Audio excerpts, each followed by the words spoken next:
First things first, I'm backity back. I'm backity back. If you don't like that, then you're wackity whack. You're wackity whack. I said what I said, and that's that. Also, check out my nails. They're cute. I mean, they're a little wonky shaped because I don't know how to work a nail file.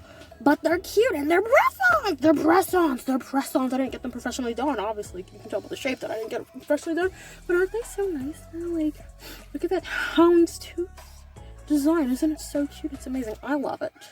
You have to pay $70 to achieve it because that's what the going rate for getting your nails done professionally is. And I'm like, I'll save my money and get press-ons instead. I'm Sarah, and today we're going to be talking about, drum roll please, because I forgot what I was going to be talking about. Today we're going to be talking about red flags, specifically red flags when it comes to men. So there's been a lot of talk on the interweb about red flags, so I thought I would input my 2 cents, despite the fact that nobody asked, and tell you what I think some red flags and some guys are, because there are a lot. I mean, granted, some of the red flags that exist out there aren't going to be on my list because I can't think of all of them. So if you have more, comment them down below because I love to hear what some of your red flags when it comes to men are. But without further ado, I'm going to get started with my list. So the first red flag I have on this list is if this man doesn't know how to clean up after themselves. If this man doesn't know how to clean up after himself, he's not that mature and he has some growing up to do, okay? That's a huge red flag. Don't go for a man who's dirty. You'll regret it. The next red flag is if he talks about his exes constantly. If a man talks about his exes constantly, he's clearly not over them, so you should just walk the other way because that won't end well for you. And this doesn't just go for if a guy talks about his exes in a positive way on some, I miss her, our relationship was so perfect. This also goes for if he talks about his ex in a negative way. Like, if he's like, if I could murder her, I would. Like, sir, that's a crime. It's also a red flag, because if you do him dirty, you better watch out. The next red flag is if he feels the need to say that he's a good person, or tell you all the good boy deeds he's done in his entire life. Run for your dear life, because that man is crazy. He's crazy. Because no person who is confident, no person who's secure in their identity as a person feels the need to prove it to anybody. So if somebody constantly feels the need to tell you, I'm a good person,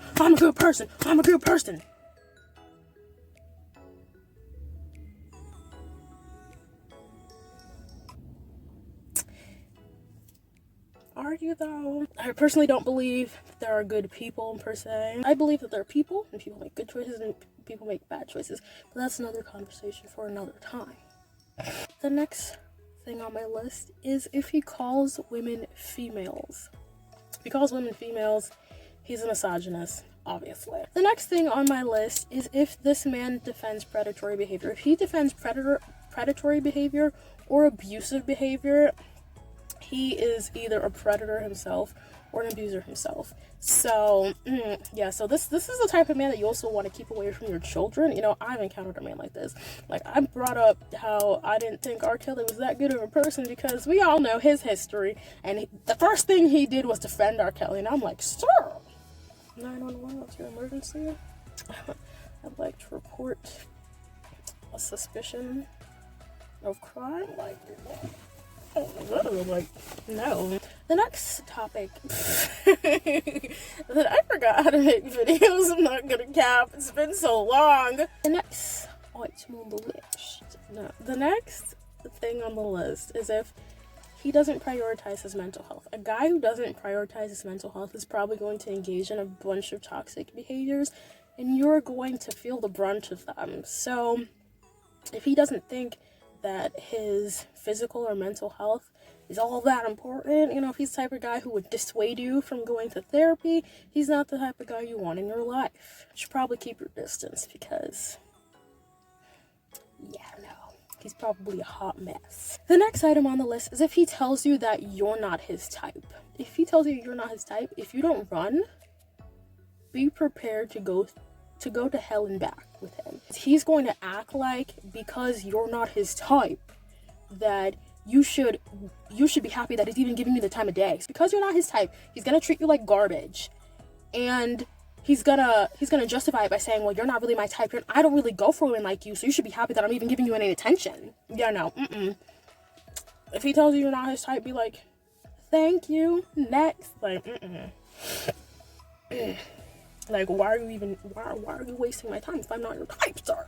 Please, make it make sense. The next item on the list is if a guy is not clear with his intentions. If a guy is not clear with his intentions, then he's just here to play games, and I got games on my phone. Actually, I don't. But, like, if I wanted to play games, I would download them on my phone. Okay, I would. I wouldn't. I'm not here for these human games. I'm not.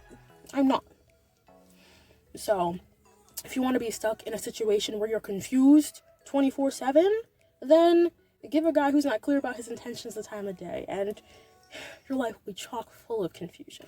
And last, but certainly not least on the list, is if a guy asks you what you bring to the table, run. Because if a guy asks you what he brings to the table, especially if he's already gotten to know you as a person, if he's spent time going on dates with you, if he's talked to you on the phone, if you've interacted a lot in person, you spent a whole lot of time together, and then he asks you what you bring to the table, this man is just telling you that he doesn't see any value in you besides what you could bring to him physically.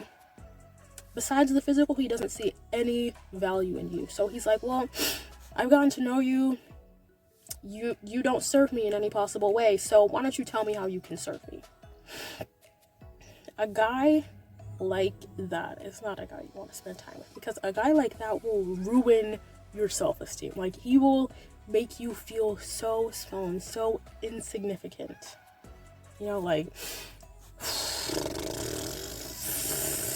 let me tell you. Because honestly, truly, it's very pointless to ask a person what they bring to the table, because observation, you can literally just get to know a person. If you get to know a person, you will see what value they bring. You will see what they have to offer.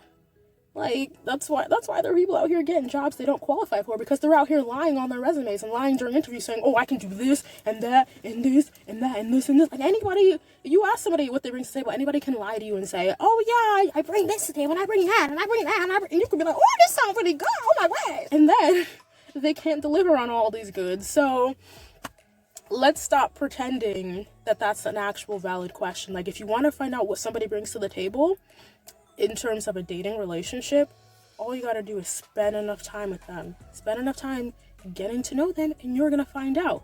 And then, if they don't bring what you want to the table, then leave. Like, but asking a person, like, no. When a man asks you that, he doesn't see your value, and he's going to lower your self-esteem. I can guarantee that. So that's it for today's video. If you didn't hate it, you can like, subscribe, share it with your friends, comment your own relationship red flags, whether they be for men or women, in the comments below, and I'll see you in the next one. What was that? Bye. Look at my nails.